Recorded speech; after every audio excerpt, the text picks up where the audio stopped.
Apakah Anda merasa seorang diri? Atau hancur hati? Atau Anda stres? Atau Anda putus asa? Selama kita hidup, pasti ada masalah. Jangan menyerah, masalah boleh datang, tetapi jangan biarkan masalah menghancurkan kehidupan Anda. Karena itu, saksikan New Life Setiap hari Jumat jam 11 malam, hanya di stasiun kesayangan kita, hanya di Batam TV. New Life.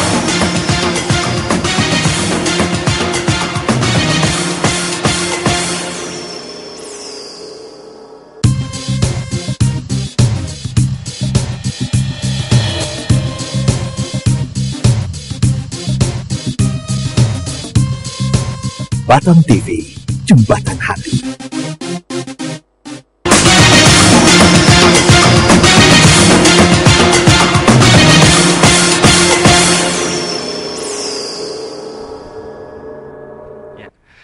Sesuatu yang besar sudah terjadi dan akan terus terjadi. Ya, selamat malam pemirsa, berjumpa lagi di acara yang pastinya akan merubahkan kehidupan Anda, New Life. Ya, apa kabar pemirsa? Pada malam hari ini kami yakin dan percaya Anda semua dalam keadaan yang luar biasa dan mantap sebagaimana acara New Life pada malam hari ini. Tapi kalau kita melihat dalam kehidupan ini, banyak orang mengalami kegagalan, terus mereka mencoba lagi dan masih menemukan kegagalan. Dan akhirnya mereka karena kegagalan, terus gagal lagi, akhirnya stres dan putus asa. Ya udah nggak pernah menemukan jawaban. Kenapa bisa seperti itu ya? Iya, banyak juga yang saya jumpai mereka mengalami masalah seperti itu dan mereka berusaha dengan terbaik, tapi tetap aja mereka gagal seperti itu. Kenapa ya? Ya, nanti kita bisa tanya narasumber. Nah, pemirsa, pada malam hari ini mungkin Anda sedang mengalami kegagalan, baik dalam usaha mungkin, baik dalam mungkin berhubungan tentang bersama pasangan, mungkin waktu pacaran ataupun dalam keluarga Anda mengalami kegagalan, terus Anda mencoba lagi dan masih gagal. Kenapa bisa seperti itu? Bukan secara kebetulan pemirsa menyaksikan siaran New Life pada malam hari ini, karena siaran ini memang ada untuk pemirsa. Ya, karena itu pemirsa, jangan lewatkan sedetik pun. Jadi siaran New Life pada malam hari ini karena kebahagiaan, masa depan yang baik, dan pengharapan selalu ada untuk kita semua. Nah pemirsa, pada malam hari ini kami mengangkat tema Belajar dari Kebenaran. Ya pemirsa, siaran ini kami kemas secara interaktif, secara langsung. Pemirsa yang sedang memiliki permasalahan, pemirsa bisa curhat, bisa SMS ke 0819 081 74 kali 1. Ya, kita sudah kedatangan narasumber. Kita sapa narasumber kita pada malam hari ini. Ya, selamat malam Mbak Susilo. Selamat malam Hengki, selamat malam Ana, selamat malam pemirsa, malam ke Funik. Ya. Selamat malam Mbak. Selamat malam Bapak Funik. Ya, selamat malam Mbak Vivi dan Mas Hengki. Ya, iya. Mas lama Bro, baru Mas jumpa Bro. lagi. Mas Bro ya. Mas Bro. Selamat malam juga kepada pemirsa New Life yang ada di rumah. Ya. Gimana kabarnya? Luar biasa, dahsyat dan mantap. Idem sama. Idem. Oh, saya pasti lebih semangat. Luar biasa, dahsyat dan mantap. Wah. Nah ini Pak, kenapa mengangkat tema belajar dari kebenaran? Bukannya orang mengatakan belajarlah dari kesalahanmu biar kamu bisa memperoleh kemenangan. Nah, itu yang menarik. Waktu kenapa saya angkat tema ini? Karena ada seseorang yang saat itu menyatakan statusnya di BB. Dia berkata belajar dari kesalahan. Iya. Lalu saya merenung, iya ya. Kalau kita belajar dari kesalahan, apa sih keuntungannya? Oke, orang berkata keuntungannya kita tidak akan melakukan kesalahan yang sama. Iya. Katanya kan seperti gitu. Iya. Cuman kalau kita melihat kita terlalu banyak belajar dari kesalahan, yang muncul adalah ketakutan dan kekhawatiran. Makanya yang harus kita pelajari bukan bagaimana kita supaya tidak berbuat salah, yang harus kita pelajari adalah bagaimana supaya kita berbuat benar. Kalau kita berbuat benar, kita nggak akan berbuat salah. Kalau kita berbuat benar, kita tidak akan berbuat salah. Karena sudah tahu kebenaran. Sudah tahu benar. Kalau kita sudah benar, ngapain kita pikir takut salah? Ya. Gitu kan? Makanya saya katakan kita ini seharusnya bukan belajar dari kesalahan sehingga kita takut melakukan kesalahan ini itu dan seterusnya. Ya. Belajarlah dari kebenaran. Bagaimana kita hidup benar, bagaimana mengatasinya dan kebenaran, maka kesalahan nggak akan datang dalam hidup kita. Contoh sederhana. Ya. Misalkan Pak Funik ini mau buka rumah makan. Dia mau datang ke kota Batam. Contoh. Ya. Lalu dia melihat gitu kan. Dia lihat, ini ada restoran besar kok tutup ya? Iya. Dia mulai belajar, kenapa ya restoran besar ini tutup ya? Modalnya padahal 3 miliar misalkan gitu kan ya. Tapi kok gagal? Dia mulai analisa, cari kegagalan. Dia lihat lagi restoran B. Ini restoran besar juga sudah franchise, kok gagal dia di Batam? Kok nggak berkembang di Batam? Kenapa? Pelajarin. Yang dipelajari adalah kegagalan. Akhirnya apa? Akhirnya dia berpikir ini, restoran besar saja gagal. Gimana saya mau memulai? Saya modalnya terbatas, gimana mau berhasil di Batam ini kan ya? Akhirnya muncul kekhawatiran, ketakutan, akibatnya dia tidak melangkah. Waktu orang tidak melangkah, sebenarnya itulah puncak dari kegagalan. Orang tidak melakukan apa-apa, itulah kegagalan. Makanya untuk kita, misalkan ambil contoh tadi, mau memulai sebuah rumah makan, belajar dari yang berhasil, belajar dari yang benar. Kalau kita ngerti yang benar, maka ada badai tantangan apa, kita akan kuat menghadapinya. Makanya kalau kita lihat kalau kita mau membedakan uang asli dan uang palsu, bagaimana? Vivi tahu caranya? Membedakan uang asli dan uang palsu? Ya dibedakan lah, Pak. Ya, maklum, bukan orang bank. Cara membedakan uang asli dan uang palsu dengan cara mudah. Misalkan ini uang asli, Saudara amati uang asli, betul-betul pegang, raba, oh ini uang asli, pegang terus, amati terus setiap hari uang asli. Uang palsu itu kan ada berbagai macam nih, ada ratusan atau mungkin ribuan macam gitu kan ya. Karena kita mengamati uang asli, kita megang uang asli, begitu dikasih uang palsu kita pegang langsung ketahuan. Kenapa? Karena kita sudah tahu yang benar. Karena belajar dari yang benar itu, Pak. Belajar dari yang benar. Kalau kita sudah ngerti yang benar, ada yang salah datang, pasti kita akan tahu. Kalau kita sudah tahu kebenarannya, karena kita belajar dari hal yang benar, ada yang salah datang, pasti kita akan tahu. Tapi kalau kita belajar dari kesalahan, belum tentu kita tahu yang benar. Kalau kita belajar dari kesalahan, belum tentu kita tahu mana yang benar. Contoh sederhana lagi. Kalau kita ngajari anak kita perkalian, misalkan 1 kali 5 sama dengan berapa? 5. 1 kali 5 sama dengan 5. Kenapa? Pernah nggak diajarin gini? 1 kali 5 sama dengan 1 itu salah. 1 kali 5 sama dengan 2 itu salah. 1 kali 5 sama dengan 3 itu salah. 1 kali 100 sama dengan 1 kali 5 sama dengan 100 itu salah. 1 kali 5 sama dengan 1000 itu salah. Kenapa kita nggak pernah ngajari anak kita gitu? Karena kita sudah tahu yang benar. Jadi kita cukup memberitahu, nak, 1 kali 5 sama dengan 5. Titik, sampai di sana kita ngajarin nih, misalkan 1 kali 5. Begitu Kak Funik bilang 1 kali 5 itu sama dengan 7, anak saya langsung tahu, salah Om Funik, gitu kan? Kenapa dia tahu? Karena dia tahu yang benar. Sementara kalau kita, orang yang belajar dari kesalahan dalam arti, misalkan dia tahu, oh 1 kali 5 sama dengan 1 itu salah, 1 kali 5 sama dengan 2 itu salah, 1 kali 5 sama dengan 100 itu salah. Apakah dia tahu yang benar? Belum tentu. Sampai dia menemukan, oh ternyata yang benar adalah 1 kali 5 sama dengan 5. Itu yang benar. Makanya yang kita pelajari dari kebenaran, dari hal yang benar, dari hal yang berhasil kalau kita bicara usaha, bukan belajar dari yang gagal. Seperti gitu. Terus apakah salah, Pak, kalau orang berkata belajar dari kesalahan itu salah nggak sih, Pak, menurut Bapak? Kalau kita bicara belajar dari kesalahan itu bagi saya cuma sekedar pengetahuan. Kita nggak perlu belajar mati-matian di sana. Makanya tadi 1 kali 5 sama dengan 5, kita nggak perlu belajar 1 kali 5 sama dengan 1. Kita kan tahu bahwa 1 kali 5 sama dengan 1 itu salah, karena kita tahu yang benar. Jadinya buang-buang waktu, Pak, ya kalau. Buang-buang waktu banget. Orang yang belajar dari kesalahan muncul ketakutan, buang-buang waktu dan berbagai macam. Nah, kalau kita mengetahui misalkan penyebab usaha ini tidak berjalan karena ini, berarti dia menemukan kebenaran. Kebenarannya usaha itu harus berjalan tuh begini gitu loh.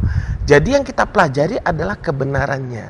Kadang kita hanya pelajari kesalahan, tapi kita tidak menemukan kebenarannya. Itu dia yang menjadi masalah.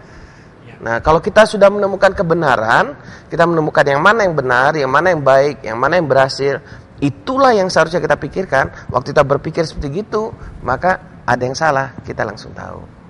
Tapi rasanya memang seperti itu Pak ya, orang belajar dari kegagalan, dia belajar lagi, gagal lagi. Karena salah itu Pak ya. Iya, bukan belajar dari apa yang benar itu karena Pak ya. dia sudah takut gagal, makanya dia belajar dari kegagalan. Dia kalau orang tuh takut salah, dia belajar bagaimana supaya tidak berbuat salah. Salah dia pelajari malah cenderung dia melakukan kesalahan. Kenapa? Karena dia ingat bahwa waktu dia belajar jangan melakukan kesalahan, ternyata kesalahan yang terjadi sama berulang. Itu yang uniknya yang saya di lapangan. Makanya nggak usah takut berbuat salah kalau kita tahu mana yang benar. Kalau udah tahu yang benar dulu Pak ya. Walaupun ada yang salah kita nggak takut Pak ya. Betul, temukan sumber yang benar, itu yang paling penting. Ya. Kalau kita konseling dengan orang yang salah, ya misalkan contohnya, saya ambil karena jam 11 malam agak nyerempet gitu ya. nyerempet bicara yang kan boleh dikit. Waktu saya mau menikah, istri saya itu kan dikonseling seorang. Iya. Seseorang ini dia punya rumah tangga yang hubungan intimnya kurang bagus. Iya. Lalu apa yang diajarkan kepada istri saya? Yang diajarkan di malam pertama tuh sakit, nggak enak, kamu harus benar-benar hati-hati di sana. Akhirnya apa yang terjadi? Benar-benar ketakutan istri saya, sehingga kami nggak bisa menikmati hubungan selama berapa lama. Kenapa? Karena ditanamkan hubungan intim tuh sakit, hubungan intim tuh sakit, hubungan intim tuh nggak enak. Nah, kenapa? Karena sumbernya salah. Seharusnya belajarnya dari mana? Dari yang benar. Gitu loh. Oh, ternyata hubungan intim itu sangat indah gini. Nah, itu kan sangat berbeda. Ya. Ya, kalau misalnya ada yang bertanya seperti ini, Pak, bagaimana mau belajar kebenaran? Misalnya lingkungan saya aja tidak benar, gitu. Gimana mau merasa benar? Ya, silakan. Oh iya. Pertanyaannya bagus, menarik. Bagaimana mau belajar kebenaran? Nah, lingkungan aja nggak benar. Nah, lingkungan aja sudah benar. Iya. Cenderung orang akan frustasi kan? Lihat, masalahnya bagaimana bisa belajar kalau dia sudah frustasi duluan? Lingkungan. Kenapa? Karena dia menilai yang salah. Lingkungannya sudah yang dia lihat, yang dia belajar, lingkungannya sudah hancur, pada hancur semua ini. Ya, bagaimana mau belajar? Sesungguhnya gampang, mudah aja. Bisa. Ketika dia mau. Itu suatu keputusan. Jadi jangan melihat lingkungan yang salah, tetapi lihatlah lingkungan yang benar. Nah, dari sana keluarlah dari lingkungan itu. Maka dengan demikian secara otomatis dia akan lewati lingkungan yang tidak benar itu. Orang akan merasa frustasi kalau dia hanya melihat yang salah. Ya, terlalu banyak yang salah. Akhirnya seperti yang Pak Suso bilang tadi, orang akan tidak berani bertindak. Makanya waktu dia melihat lingkungannya semuanya salah, dia nilai, ini sudah salah. Nggak mungkin. Tamatlah di sana. Tapi kalau dia mulai melihat ini salah, saya harus keluar ini. Keputusan itulah belajar yang benar, maka selamatlah dia. Ya. Menarik pertanyaannya. Tadi kan ditanya bagaimana belajar yang benar, orang lingkungan kita nggak benar. Iya. Coba kita amatikan, bagaimana belajar yang benar, orang lingkungan kita nggak benar. Bagaimana kamu tahu bahwa lingkunganmu nggak benar? Ya, karena saya berada di situ, semua orang di situ nggak benar. Gitu.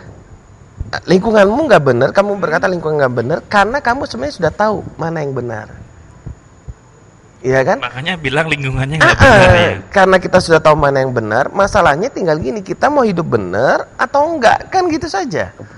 Keputusan. Nah, kalau misalkan lingkungan kita nih, misalkan banyak wanita malam atau dugem atau apa gitu kan ya. Kita mau tinggal dalam lingkungan sana, misalkan kita ngerasa ini nggak benar deh, apalagi kalau aku sampai ikut-ikutan seperti mereka, aku nggak benar. Keluarlah dari lingkungan itu. Nah, kenapa? Karena kita tahu yang mana benar. Tapi kan untuk keluar dari situ mungkin kan berat kayak gitu, nggak gampang kayak gitu, Pak. Iya, tapi orang yang ngerti kebenaran itu akan kuat menghadapi setiap proses. Kalau tahu lingkungannya salah, ya cari lingkungan yang benar berarti Pak ya. Betul. Memang semua orang kalau mau mengalami keberhasilan dalam hidup kan tidak semudah membalikkan telapak tangan gitu kan ya. Tapi untuk kita mengalami keberhasilan dimulai dari kita percaya bahwa kita akan berhasil. Nah, banyak orang tidak percaya bahwa dia akan berhasil. Akhirnya dilakukan kesalahan. Kenapa? Dia cuma bertahan. Mudah-mudahan aku berhasil. Makanya gimana ya supaya aku nggak lakukan kesalahan, Akhirnya dia nggak pernah berpikir keberhasilan. Bagaimana untuk kita berhasil? Mulailah percaya saya akan berhasil di sana. Sekalipun ada badai, ada masalah, ya sudah. Karena kepercayaannya itu benar, dia akan menghadapi semua. Contoh yang sangat bagus adalah Thomas Alva Edison. Iya. Waktu dia sebelum menemukan lampu, dia lakukan beratus-ratus percobaan, bahkan ada yang berkata sampai ribuan cobaan gitu ya, percobaan. Dia tidak pernah berkata, aku gagal. Dia selalu berkata, aku menemukan sesuatu yang baru. Ternyata cara begini tidak bisa menghidupkan lampu. Ternyata cara begini nggak bisa menghidupkan lampu. Dia merasa dia menemukan. Kenapa? Karena dia melihat satu kebenaran ke depan, bahwa suatu saat nanti pasti ada lampu. Ya kan? Karena dia bisa melihat hal yang benar di depan. Ratusan percobaan gagal yang berusaha menekan dia, bagi dia nggak ada masalah. Kenapa? Bagi dia menemukan kebenaran, pasti ada jalan ke sana. Fokusnya tetap ke depan. Nah, kalau kita kan enggak, fokusnya ke masalah kita. Contoh lagi, ini banyak contoh hari ini. Orang mau menikah, ini fakta. Orang mau menikah, yang dipelajari gimana? Tips supaya suami tidak selingkuh. Ini yang dipikirkan mau menikah atau mau selingkuh sih? Kalau saya mau menikah dengan seseorang, seharusnya saya percaya dia akan mendampingi saya seumur hidup saya. Seharusnya yang dipikirkan begini, bagaimana sih membangun rumah tangga yang bahagia dan harmonis?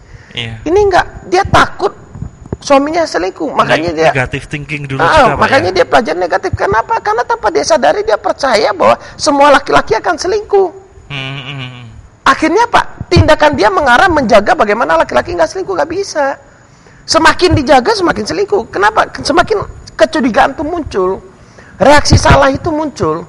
Tapi kalau kita mau bagaimana suami nggak selingkuh, sederhana. Mulai katakan, oh terima kasih Tuhan suamiku nggak selingkuh nih, aku punya suami yang terbaik. Suami kan senang, dikatakan oh setia. Atau istri juga dikatakan oh senang, dikatakan istri yang baik gitu kan ya. Nah waktu dikatakan seperti itu dia senang.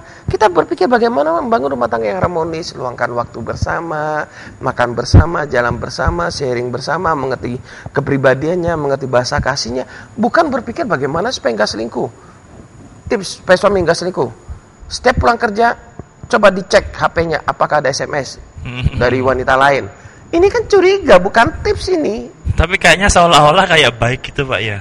Kelihatannya benar. Tapi sudut pandangnya salah Pak ya. Kelihatannya benar, tapi belajar dari kesalahan tuh kelihatannya sangat positif.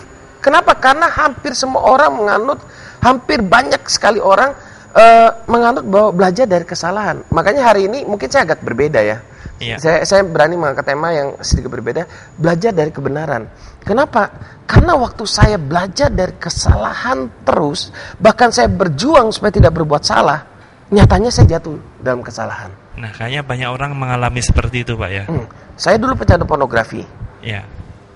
Saya berjuang, saya nggak boleh pecandu pornografi. Saya tanya sama semua mantan pecandu pornografi, gimana sih lepas dari pornografi?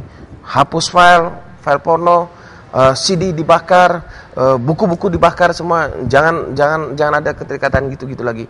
Tapi kan pornografi kan bukan hanya di sana. Lihat wanita seksi aja bisa pikiran kotor muncul. Waktu semakin saya berjuang, oh saya lepas dari pornografi, saya harus menang. Lihat cewek cantik yang muncul apa? Pornografi. Waktu saya berkata saya harus menang dari pornografi yang muncul. Nah bagaimana supaya pornografi nggak muncul? Gampang, hidup aja benar. Saya sudah orang benar kok. Oh, dia seorang wanita yang baik. Terima kasih Tuhan, aku punya istri yang baik dan semua. Fokusnya itu bukan kepada bagaimana menang dari pornografi, tapi bagaimana hidup benar sudah bebas dari pornografi. Bahwa pikiranku sudah benar, gitu kan? Waktu kita menyadari bahwa kita ini benar, tindakan kita akan benar. Yang muncul yang benar. Yang muncul yang benar. Semua perbuatan benar dimulai dari pikiran yang benar. Makanya kita perlu pelajari dari hal yang benar, bukan dari hal yang salah. Seringkali kita pelajari dari hal-hal yang negatif, gitu. Ya, kami masih tunggu SMS-nya pemirsa yang sedang memiliki permasalahan baik seputar tema ataupun di luar tema, dalam keluarga ataupun dalam pekerjaan ataupun dalam menjalin hubungan. Anda yang sedang mengalami permasalahan, Anda bisa curhat, bisa SMS ke nomor 0819 081 74 kali 1. Nah Pak, kalau dari beberapa SMS kita secara nyolef, ada yang berkata seperti ini, gimana, mungkin sesuai dengan temanya, gimana mau hidup benar, hidupku aja sudah hancur, lingkungan hancur, keluarga hancur, di tempat kerjaan juga hancur, ya udah hancur sekalian. Ya, sebetulnya Mudah aja ya. Untuk orang yang seperti ini, orang karena dia melihat segala sesuatunya itu dari hal-hal yang salah ya. Iya. Sehingga dia belajar dari sana, aduh, keluargaku juga hancur. Ya, lingkunganku hancur. Nggak mungkin aku bisa keluar dari sana. Seperti tadi yang dijelaskan. Sebetulnya mudah aja. Berarti dia tahu itu kebenarannya mana. Ya kan? Mudah aja ambil keputusan, melangkah. Banyak orang karena melihat kesalahan demi kesalahan, melihat lingkungan yang hancur, dia tidak berani melangkah. Pasrah karena gitu, dia Pak ya? putus asa. Iya. Karena dia belajar dari segala kesalahan itu. Tapi bagaimana caranya hidup benar? Mudah. Keluar dari sana, ambil karena dia sudah tahu bahwa ini tidak benar, ambil yang benar, keluar dari sana, lalu cari lingkungan yang positif, lingkungan yang benar. Saya rasa di masyarakat kita masih banyak lingkungan yang benar, yang punya pola pikir yang benar, kehidupan yang benar. Jadi mudah ada sebetulnya keputusan dari pribadi dari orang tersebut. Sebetulnya tidak mudah, tidak sulit untuk keluar dari sana. Hanya membutuhkan keputusan untuk mau melangkah, mau keluar. Dari sana ketika dia mulai melangkah dari hal yang benar, jalannya pasti akan benar dan dia akan keluar dari sana. Mungkin itu. Memang hidup ini keputusan. Kalau tadi dikatakan gimana mau benar, semuanya sudah hancur. Berarti kan dia tahu mana yang benar. Iya. Karena lingkungannya nggak benar. Iya. Justru karena di tengah-tengah ketidakbenaran itulah harus muncul yang benar. Masalahnya kita berani nggak hidup benar di tengah-tengah ketidakbenaran. Makanya kalau kita seorang diri, rasa sangat berat, butuh komunitas. Ya. Nah, kalau kita nggak ada komunitas, ya otomatis mungkin bahasa kasarnya kita babak belur, bahkan terasa menjadi aneh gitu kan ya. Menjadi aneh, tapi nggak apa-apa. Waktu kita tahu yang benar, kita akan kuat menanggung semuanya kok. Orang mau nyalakan kita selama kita berjalan dalam kebenaran, nggak akan ada masalah. Bicara tentang kebenaran ini bukan hanya bicara agama, penerapannya dalam kehidupan sehari-hari sangat nyata, sangat nyata. Contoh sederhana, orang mau menikah nggak berani menikah. Kenapa nggak berani menikah? Karena yang dilihat, yang dia pelajari dari rumah tangga yang gagal. Dia lihat rumah tangga orang tuanya gagal, dia lihat rumah tangga pamannya gagal, dia lihat rumah tangga ini gagal, semua gagal. Lalu dia berpikir buat apa untuk menikah? Seharusnya dia belajar dari hal yang benar. Waktu kita belajar dari hal yang benar, maka kita akan berani untuk menikah. Yeah. Oh, ternyata rumah tangga itu sangat bahagia loh, amat sangat bahagia loh. Kenapa? Karena kita belajar dari rumah tangga yang benar. Ya, betul. Bukan dari rumah tangga yang salah. Kalau dari rumah tangga yang salah, yang dimunculkan adalah sakit hati, ketakutan nanti Pak ya. Wanita tuh susah katanya. Aduh, itu barang antik, aneh bin ajaib katanya. Iya. Susah dikenali, cerewet segala macam. Nah, akhirnya kan gitu. Kenapa? Karena rumah tangganya problem. Tapi kalau kita belajar dari rumah tangga yang benar, wah, kok bisa harmonis ya? Nah, belajarlah dari orang-orang yang hidup dalam kebenaran itu, yang memiliki nilai-nilai yang benar, gitu, supaya kita bisa jadi benar. Ya. Ya, ini ada SMS yang masuk dari 1366. Dulu saya gagal menikah, tapi sampai sekarang saya belum bisa melupakan masa lalu itu. Selalu menyesal, padahal saya sudah punya anak 2. Terima kasih. Terima kasih. Ya, silakan Pak Funi. Iya, pertanyaannya dulu gagal menikah. Ya. Oh, artinya dia sudah menikah. Ya. Terus Bercerai. gagal. Lalu belum bisa melupakan masa lalunya. Saya rasa sudah punya anak 2. Sudah punya anak 2. Ini enggak tahu apakah laki-laki atau perempuan, ya, kita enggak tahu. Jelas begini. Seharusnya Anda jangan terikat dengan masa lalu. Kalau Anda terikat dengan masa lalu, Anda akan terkungkung di dalam rasa putus asa, tidak berani melangkah. Kenapa? Karena itu akan membekas di hati Anda dan terus, makanya begini, masa lalu itu, kegagalan itu jangan menjadi sesuatu yang kita terus belajar mengingat. Coba ubah pola pikir, lihat orang punya kehidupan yang benar, rumah tangga yang benar, belajarlah dari sana. Bagaimana cara hidup rumah tangga yang benar itu, ya. Lalu dari sana beranilah, berani bertindak, berani melangkah.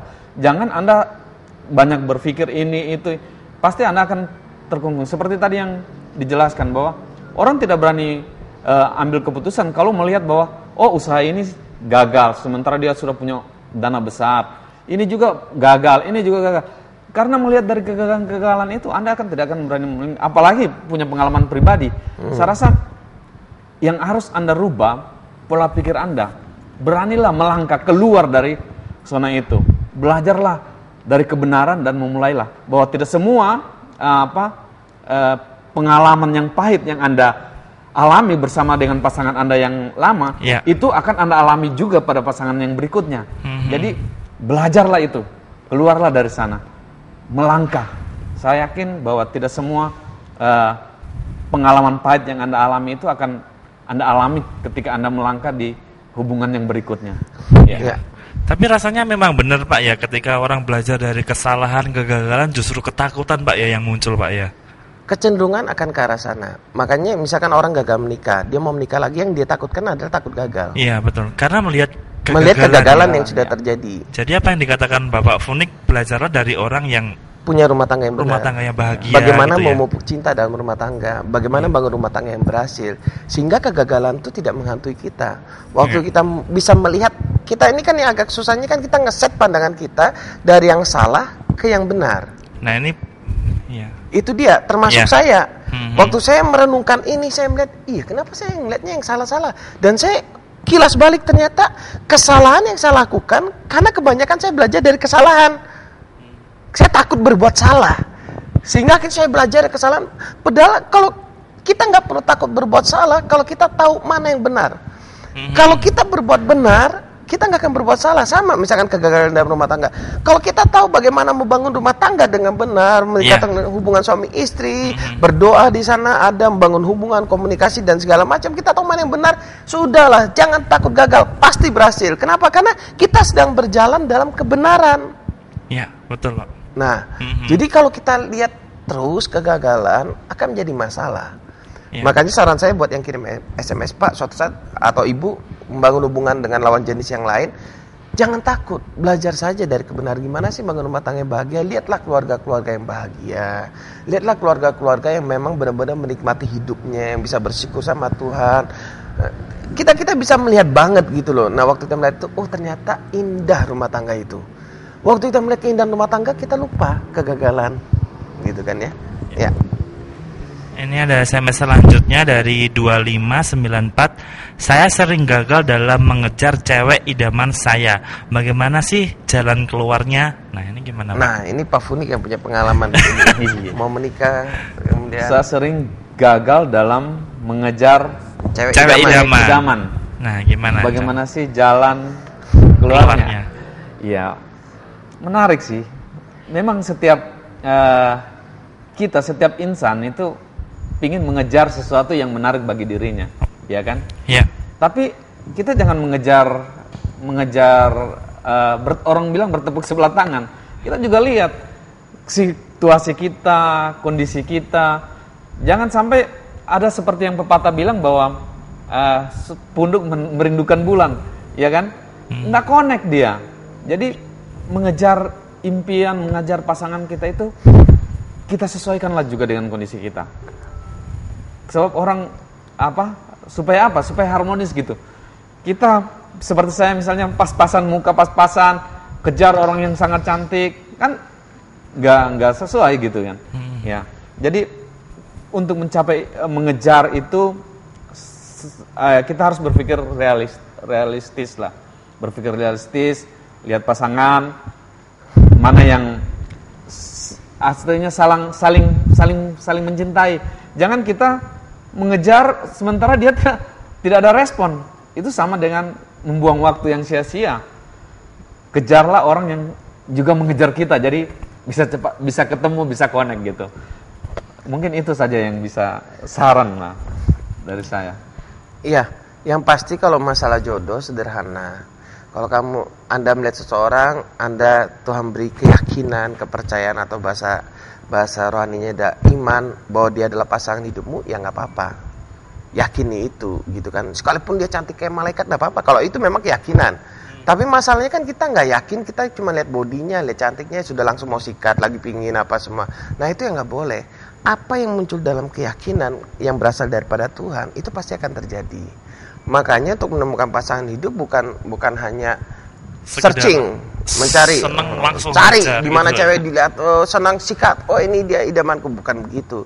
Doa sama Tuhan, bersyukur, percaya bahwa Tuhan memberikan pasangan yang terbaik buat kita sampai dia nanti mempertemukan kita. Nah, itu yang terbaik lah gitu. Makanya jangan mengejar pacar seperti kayak kebelet gitu loh, kayak lagi bener-bener ini kalau nggak ada pacar nih kiamat dunia, bukan begitulah. Akhirnya Anda salah pilih pasti. Cuman jangan sampai antara iman dengan perasaan itu bisa jadi beda Campur tipis aduk, ya. ya. Beda tipis. Oh, ini iman, ini benar-benar dari Tuhan ini. Padahal nafsu. ini nafsu. Ya. Nah, ini yang berbahaya. Makanya saya bilang tadi harus seimbang. Ya. Oke. Ya, kami masih menunggu SMS dari pemirsa. Apabila pemirsa sedang mengalami permasalahan, SMS kepada kami, curhat kepada kami di nomor 0819 081 74 kali 1. Nah, ini ada SMS yang menarik ini dari 9035. Kalau belajar dari kebenaran, buat apa kita belajar kalau kita sudah tahu yang benar? Berarti orang-orang di Batam ini harus keluar dari Batam lah, biar mereka menjadi orang benar dan berhasil. Karena kita tahu di Batam banyak tempat dugem dan tempat-tempat yang tidak benar. Jadi kalau kita tidak belajar dari kesalahan, gimana kita tahu yang benar? Nah. Coba lihat ya. Yang dilihat semuanya salah jadinya kan, karena banyak melihat orang-orang gak benar di Batam, jadi kita pukul rata semuanya jadi salah. Padahal di Batam masih ada orang-orang yang benar gitu loh. Ada orang-orang yang hidupnya benar, ada komunitas-komunitas yang benar, ada orang-orang yang memang menghargai kota ini, menghargai bangsa dan negara ini. Belajarlah dari orang yang seperti itu. Jangan belajar dari orang yang pesimis dalam arti, ya Batam sudah nggak benar, hancur-hancur sekalian lah. Buat apa? Kita memang di sini untuk hancur sudah. Nah, jangan belajar dari orang seperti itu. Belajarlah dari orang yang berkata, terima kasih Tuhan buat kota Batam. Kota Batam mengalami perubahan. Gitu. Berjuang dalam arti memberikan manfaat hidupnya kepada kota Batam gitu loh. Justru jadi, hidup kita yang menjadi dampak yang baik, Pak ya. Betul. Makanya kalau kita bergaulnya dan orang-orang gak benar, terus akhirnya kita pukul rata, Batam gak benar. Lalu kita pukul rata, Indonesia gak benar, dunia juga gak benar. Jadinya kan? Jadi mau kemana? Iya kan? Anda ke Amerika kemana lihat? Oh di sana tetap ada prostitusi juga. Gak benar juga nih Amerika. Dunia malam duka. Iya dunia malam apa kan? Anda kemanapun selalu ada melihat, oh ada dunia malam. Kecuali kalau Anda di hutan mungkin ya, cuma lihat kebun binatang gitu kan. Tapi Anda kemanapun melihat ketidakbenaran. Makanya kita harus belajar dari yang benar gitu kan. Nah, bagaimana belajarlah dari orang-orang yang merubah sejarah kota, bagaimana belajar dari orang-orang yang punya hati buat kota dan bangsa, gitu kan? Sehingga kita tidak pesimis saja terus atas bangsa dan kota ini. Ya. SMS selanjutnya? Ya, dari 8588, Pak, gimana mau benar kalau tiangnya bengkok, tentu bayangannya bengkok pula. Masalahnya gini, ini bahasa tingkat sono. Anda melihat harus ada tiang yang benar, baru Anda bisa benar kan? Anda tidak melihat bahwa kebenaran sudah ada dalam diri Anda. Kenapa Anda bisa lihat tiang bengkok itu? Karena Anda bisa melihat tiang yang lurus. Ya kan? Waktu Anda melihat tiang yang lurus, ya sudah, ikutin aja tiang yang lurus itu, nggak usah pusingin tiang yang bengkok. Jangan gitu kan? berfokus sama yang Jangan bengkok fokus itu sama ya. yang bengkok. Masih banyak kok tiang yang lurus. Ya udah, lihat aja tiang yang lurus. Sama tadi ya sebelumnya, jangan fokus sama walaupun Batam ada dugem, jangan fokus yang salah Pak ya. Melihat yang benar. Melihat yang benar. Makanya kita belajar melihat yang benar deh. Belajar melihat hal-hal yang indah dalam hidup. Makanya semua yang baik, semua yang benar, semua yang suci, yang mulia, yang sedap didengar, kita harus pikirkan itu terus. Yang benar-benar aja Pak ya. Karena waktu kita berpikir yang baik, yang benar, yang suci, yang mulia, yang kita pikirkan terus, hidup kita akan ngarahnya ke sana. Baik, benar, suci, mulia. Otomatis Pak ya, yang muncul itu yang benar juga ya Pak ya. Kan apa yang kita percayai mempengaruhi pikiran, mempengaruhi perasaan dan tindakan kita. Kalau kita percayain yang benar, pikiran kita diisi dengan yang benar, perasaan kita juga jadi benar, tindakan kita juga jadi benar. Nah makanya inilah kenapa tema ini saya angkat, karena saya tertarik banget bahwa waktu saya pelajari ternyata saya banyak belajar dari lihat hal-hal yang salah. Sebenarnya saya sedang bertahan, bukan membangun jadinya kan. Bagaimana supaya Batam ini nggak bobrok misalkan. Bukan begitu yang kita pelajari. Lihat kota yang berhasil. Oh, bagaimana Batam ini menjadi indah ya. Lihat rumah tangga yang berhasil. Oh, rumah tangga itu ternyata indah. Oh, lihat pekerja yang berhasil. Oh, ternyata dia bekerja ini berhasil karena begini, ini. Gitu kan. Ya. Jadi sangat berbeda banget belajar dari kesalahan dan belajar dari kebenaran. Ya, kita break sejenak. Ya, pemirsa, sebelum kita lanjut ke